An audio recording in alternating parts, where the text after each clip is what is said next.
There's one funny aspect about Nintendo consoles that I feel like most people don't realize or don't talk about all that often, and truly, it really isn't that relevant because when you look at these consoles in retrospect, they were absolutely fantastic, but most of, or at least, I would say it was rather one for one up until the Nintendo Switch, most of their home consoles were actually duds. I'm not talking in terms of like the quality of the consoles themselves, in terms of the games released for them, because you look at the N64 and I mean Ocarina of Time, Majora's Mask, Super Mario 64, you look at the GameCube, Zelda Wind Waker, Twilight Princess, Super Mario Sunshine, Mario Kart Double Dash, the list goes on and on. Then you look at the Wii U and I mean there was a ton of fantastic games there. Like, I don't care what anybody says about the Wii U.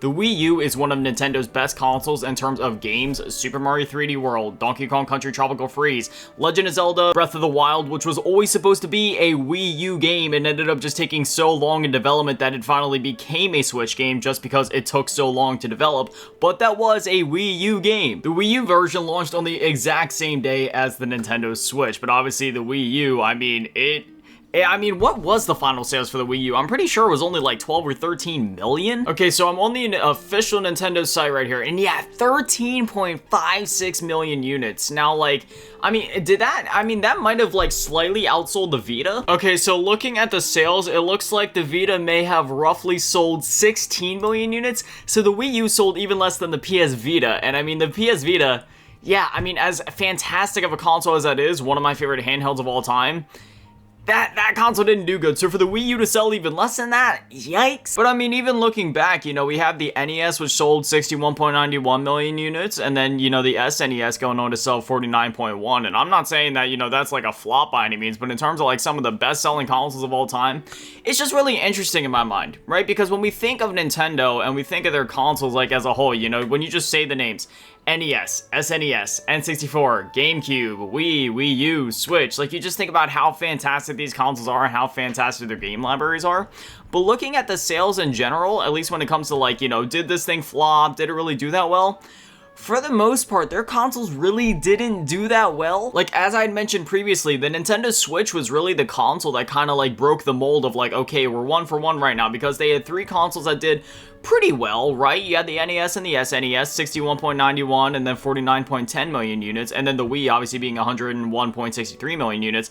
But then there are other systems, 32.93 for the N64, 21.74 for the GameCube, this being in million by the way, and 13.56 million for the Wii U. Now here's the thing, I think that the next, Nintendo console, whatever it ends up being, whether it's like a Switch 2, whatever the successor ends up being, I think it's gonna do well. Is it gonna do as much as the Switch, sitting at 143.42 million? I have absolutely no idea. That being said, with Nintendo consoles typically being a bit cheaper and just kind of appealing to a different audience, I think this thing is at least gonna do Wii numbers of like 101.63 million units, maybe GBA numbers at lowest of like 81.51 million units. Again, console sales in my mind don't really matter. Obviously, they don't actually speak to the quality of the system because, as I had mentioned before, the Wii U is one of my favorite consoles of all time. But again, it's just interesting with like, especially how many people nowadays like me are like so nostalgic for the GameCube and that era of games, but it really does kind of feel like, me and other GameCube lovers are just sort of like in our own bubble in a way when you look at how many units actually sold back then. But that's just one of the great things about like emulation and re-releases and, just modern day accessibilities in that manner. Even though the console may not have sold that well in the grand scheme of things at the time, just thanks to emulation and all these other things, more people have been able to experience this console and fall in love with it. And I had mentioned that in a previous video. I believe it was during the flipping through the Ultimate Nintendo fan book, I believe it was called. It's just so cool in retrospect seeing that console and a lot of other Nintendo consoles finally getting the love that they deserve in retrospect. I feel like the Wii U is one that, it's still so modern, right? Like, it's only 12 years old, so there's not a lot of, there's some nostalgia for the system, but I feel like it's going to take a bit for people to like truly realize just how amazing that system was, because a lot of people can look at a console and be like, oh man, the console flopped, therefore it must suck. But again, we look at the GameCube 20 years removed from that, and even like 10 years ago, people were starting to realize like, oh man, the GameCube was really fantastic. And then once the thing hit and people were stuck inside for a while, everybody started getting really nostalgic. Then I feel like around that time was when people like when the boom for GameCube started to happen per se, right? Where like people really started to realize just how amazing that console and that console's library is. So I'm really hoping that can happen for the Wii U, because a lot of the best selling games and some of the best games outright on the Nintendo Switch, I mean, they're from the Wii U. Mario Kart 8 Deluxe, you know, Super Mario 3D World plus Bowser's Fury, Donkey Kong Country Tropical Freeze. And then you have games that are just building off of series or franchises that were either brought back or started on the Wii U, like Splatoon, and then Bayonetta 2, which almost didn't happen, but thanks to Nintendo funding it, they were able to get that game released on the Wii U, Bayonetta 2, and then, you know, on the Nintendo Switch, obviously we had Bayonetta 3, as well as Bayonetta Origins, as well as some lower key titles, which is kind of funny to look at a game like, you know, Tokyo Mirage Sessions Sharp FE and be like, oh yeah, that's more of a low-key title, because I mean, there's two massive franchises, right, like Shin Megami Tensei and Fire Emblem, but you know, that game really is a bit more low-key in the grand scheme of things. At least I don't hear people talking about it as much, which is a shame, because I absolutely adore that game. But when you look at Nintendo consoles and handhelds and such, this is the point that I really wanted to get to.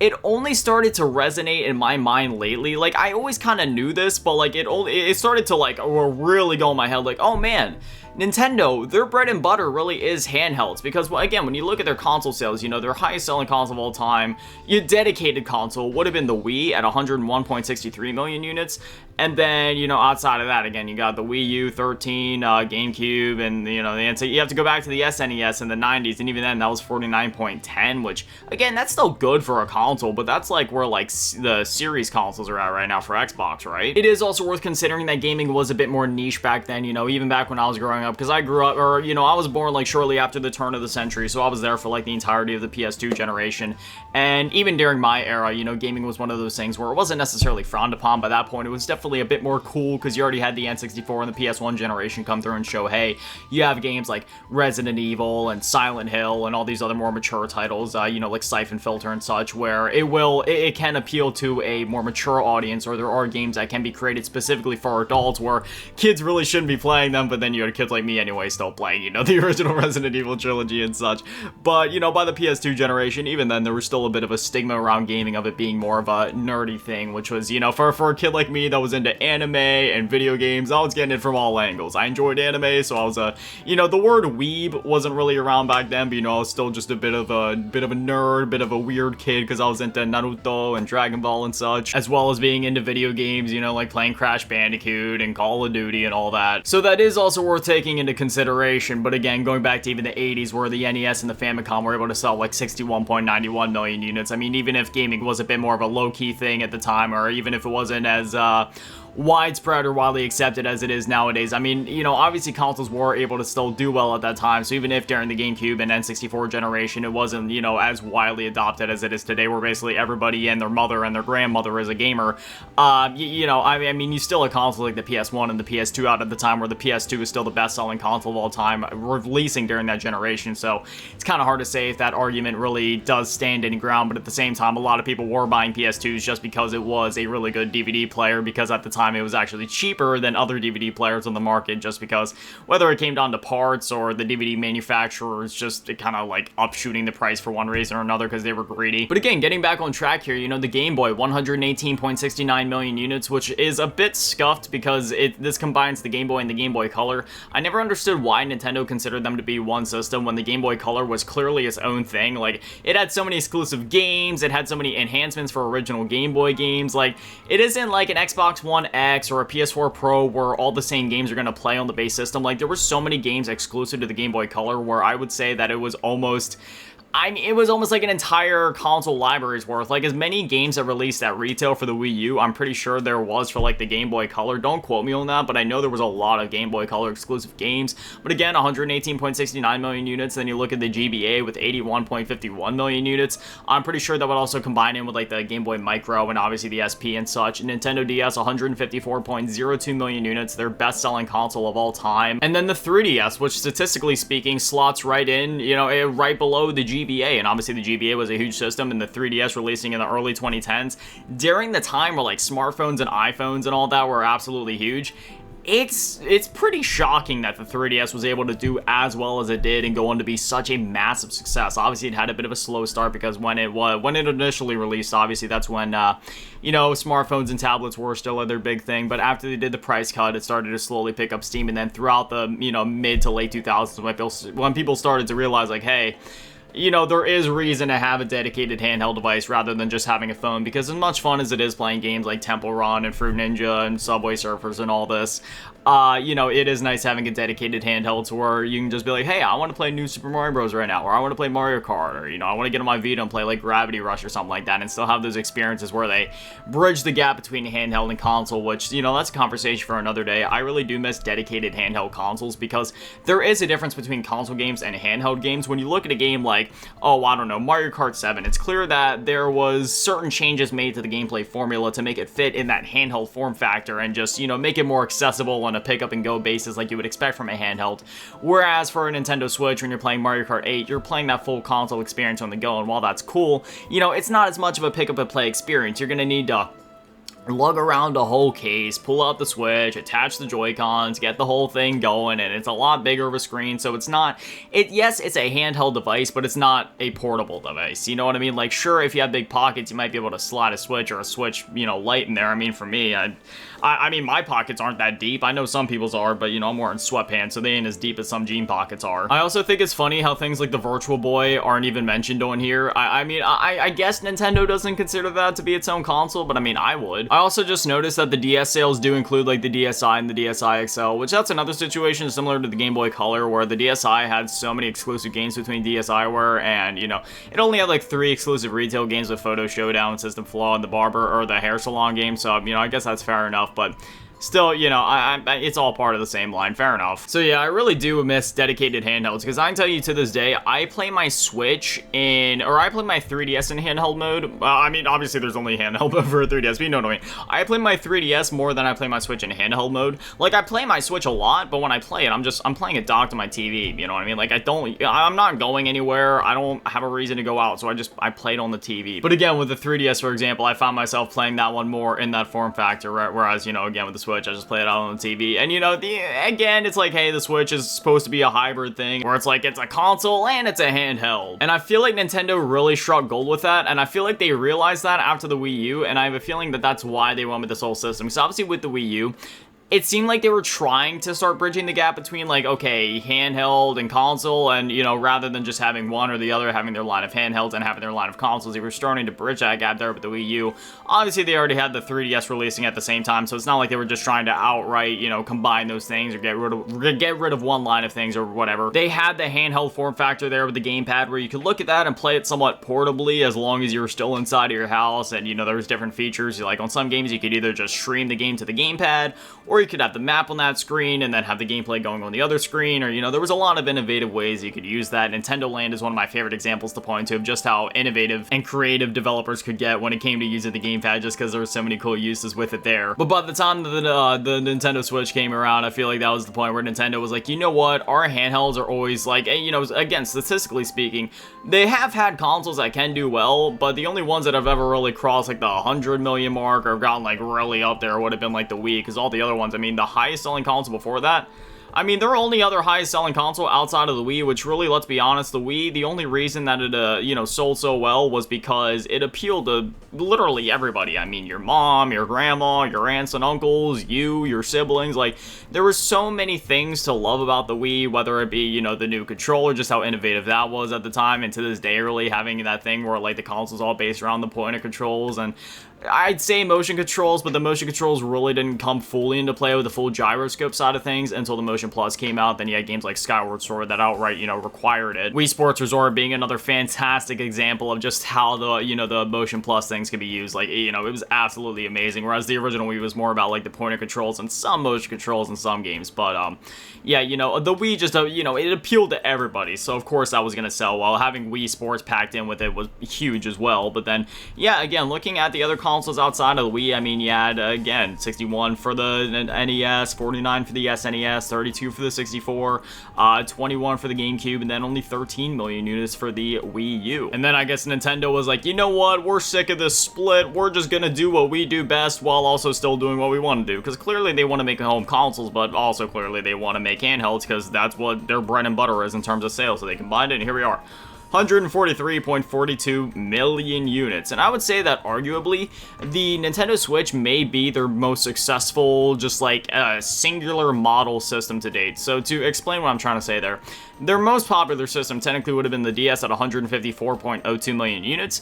However, you have to remember that that included the DS Fat, the DS Lite, and then 2 years later we had the DSi and the DSi XL, or 3 years later, or well, okay, so the 2 or 3 years after the DS Lite. Okay, in 2004 you had the Fat, 06 you had the Lite, 08 if you lived in Japan you had the I, but if you lived in you know, like America or one of the other regions, then it would have been 2009 that you got the DSi and the DSi XL. And obviously there was a lot of kids that either just got a DSi for the first time at that point, or decided to upgrade or double dip and buy a DSi on top of the original DS or DS Lite, whereas the Nintendo Switch, unlike that where, you know, there was some exclusive games and exclusive features to the DSi, the Nintendo Switch has just been one line this entire time. Sure, you have the Nintendo Switch Lite, and then you have the normal Switch, then you have the Switch OLED, but I mean, they're all the Switch at the end of the day, right? The only difference is really like the fact that the Lite is handheld only, and the OLED is, well, it has an OLED screen instead of an LCD. So I would argue that the Switch is probably the most successful, just singular line of devices to this date, outside of like separate models with exclusive games and all that, which is pretty cool. I mean, statistically speaking, again, when you combine like the DS and DSi, sure, that was the most popular, but still, arguments to be made for the Switch. That being said, yeah, it's just really interesting to see what's gonna happen exactly with their next console, because, you know, I'm rooting for Nintendo. I love Nintendo. I've loved Nintendo ever since I was a kid, you know? My first memory is playing Donkey Kong Country on the SNES, man. I owe that to Nintendo, playing their game on their console. And as I said before, I do expect it to do well. I'm just really curious right now what's gonna happen, because, you know, obviously, again, the Switch came out at a time where people were stuck in, well, it didn't come out then. This happened 3 years after the console came out, technically, but like, you know, like halfway through the Switch generation, everybody was stuck inside, and then, you know, everybody was going out, buying a Switch, buying Animal Crossing, doing stuff like that to try to keep in touch and just feel some semblance of normal, right? Visiting each other's islands and such, and Animal Crossing, and just keeping in touch that way, or playing different games online like Mario Party, Mario Kart, etc. Truthfully, at this time, none of us know what, you know, Nintendo has up their sleeve with their next generation. They could pull a 180, and it could just be like a straight up home console, just like the GameCube, the N64. They could do that, or it could be a Switch successor, it could be like a Nintendo Switch 2 or whatever. They definitely aren't gonna do just like only a handheld. I would be really surprised if they do only a handheld. Really what I'm expecting them to just kind of play it safe and do another hybrid system where it's like, hey, you can play it in dock mode, you can play it in handheld mode, and I'm expecting this thing to probably be backwards compatible, but, you know, I don't want to get into the speculation territory. I could have made a whole video on that, by the way. I am so sick of all the Nintendo YouTubers and news YouTubers that are on here like, oh man, Switch 2 leaked, Switch 2 release date, Switch 2 release date leaks, Switch 2 motherboard leaks, Switch 2 this, Switch 2 that, Switch 2 shove it up your ass. Every time I see one of those news channels on my recommended, I literally click the 3 dots and then I click don't recommend channel. I don't care what it is. If I see Switch 2 in their title, I just get it out. You know, there's a difference, you know, there's some YouTubers where it's just, you know, it's like this, you know, we're just having a casual conversation, and that just happens to be part of the conversation, to where we're looking at the interesting history of Nintendo's consoles and their sales, and how, you know, just, you know, the main point of my conversation kind of started with the fact that, hey, these consoles didn't sell so well, yet there's like hundreds of millions of people, it seems like, online that look back at these consoles so fondly with so much nostalgia, and just, you know, I mean, again, there's so many quality games on these systems, despite the fact that at the time they didn't really sell that well, which is, you know, a huge proponent of why I support emulation and things similar to that nowadays, to where, you know, even if there is other ways to play GameCube games, like, you know, on a system that is more easily accessible like the Wii, because again, that's sold over 100 million units, you'll be able to find a Wii, just objectively speaking, more easily out in the wild than a GameCube, just because it sold more units, way more of those things were manufactured, there was way more SKUs of it released. But yeah, that's why I'm such a huge supporter of, like, you know, backwards compatibility, emulation, anything similar to that, because even if a console, say, didn't sell so well during its time, like, especially like something the Wii U, because that's going to become a bit of a commodity one day, I'm sure, where it's, you know, the real main way that you're going to be able to play that console is through, like, emulation and such, because I'm sure with it not selling so well, it's probably going to become more rare, the games are probably going to get more expensive, or maybe not, who knows, since a lot of those games have gone to the Nintendo Switch, more people may just see the Switch versions as being superior in one way or another, just because they run at, like, higher resolutions, or just because the Switch is the newer console, so therefore, they'll just want to get the game there. It's hard to say. Personally, I believe that it should be illegal for games and consoles to ever be sold for above MSRP. That's just my opinion. I know there may be some people that disagree with that, but really the only people that disagree with that would be the type of people that would be scummy enough to scalp them and, you know, sell them for double the value on eBay or Mercari anyway. So, you know, their opinions don't matter to me anyway, but yeah, I don't know. I can't stand scalpers and all that stuff with like, oh, the retro gaming market, man. Obviously, the Wii U isn't retro, but you know what I mean. It's like, oh man, you know, everybody's trying to make a profit. Gotta sell for above MSRP. Again, I think it should be illegal. I think if a game releases for 60, it should never be allowed to go above 60. And if they're caught doing that, you know, if you want to charge 60 and then have like a shipping fee on top of it, whatever. But yeah, I feel like anybody that's caught, you know, selling games or consoles or anything above MSRP should be arrested on the spot. I know, like, you know, realistically speaking, it's not actually illegal. I'm just saying I think it should be. But anyways, yeah, I feel like this is a good place to kind of wrap up the conversation before it becomes a bit too rambly or just kind of out of focus or whatever, which it kind of already has been. But yeah, I don't know. This was the floppy history. Yeah, I think that's what I'll call this video. I wasn't sure of a title until now, but yeah, I think that's a decent title. The floppy history of Nintendo consoles. How until the Switch, they were one for one. You know, every time they had a flop, they also had a one that sold relatively decently for the most part until they kind of struck gold with the Switch and that hybrid system. So we'll see what happens with the next one. If it ends up flopping, then that means that they'll officially be one for one. But if they end up releasing a console that does, you know, at least relatively well, right? Kind of like breaks even for Nintendo, gets enough software sales out there, and especially if the console is backwards compatibility, or if it has backwards compatibility, you already know there's probably going to be a bit of that cross-generation period where some games release for both the Switch or the Switch 2 or whatever it ends up being. If there is just something there where it's tied into that, even if the next console wouldn't do so well, they would still, in a way, I guess, kind of have a pipeline to fall back on that first system that did sell so well, where, you know, they can sell a ton of software since there's over 140 million units out there. But again, I don't want to speculate. I hate when channels said they're doing that stuff. So at this point, this is what I'll leave you with. Just because a console doesn't sell too well doesn't mean that it's not a good console. Again, the Wii U, 13 million units. But guess what? It gave us some of the not only best-selling, but also just, like, you know, amazing games in general on the Nintendo Switch, like Mario Kart 8, Super Mario 3D World, and all the other games that I mentioned before. And again, looking back at the GameCube and N64, which the N64, Super Mario 64, Ocarina of Time, Majora's Mask, GameCube, Luigi's Mansion, Super Mario Sunshine, the F-Zero games, the Legend of Zelda games, like, again, speaks for itself. Just because the console doesn't do so well, doesn't mean that the console itself isn't great or that it doesn't have amazing games to offer. At the end of the day, sales numbers mean nothing. Just look at the console and the video games and, you know, everything about the art form of video games, just, you know, just for what it is. That goes back to what I was saying in a previous video about how I'm so sick of hearing about Metacritic scores and this, that, or the other. The same thing kind of applies to sales, right? Because when it comes to, like, sales and Metacritic scores, everybody judges, you know, what a thing's quality is just based on some arbitrary number of sales and scores and such, when in reality, you should just be enjoying it, embracing it, and loving it for what it is. But anyway, as always, a massive shout out, thank you to all the Patrons and channel members, thank you to all leaving the low baller tier, and an even bigger shout out, thank you to all the big baller tier, Mellow Asking, and Big Dad Manny, and the biggest shout out, thank you to all leaving the G tier, Run Event, Stumble Cheese Girl, thank you guys so much, you guys are literal legends, I love you. Arigato gozaimasu. Have an amazing day, stay beautiful, I love you all, peace.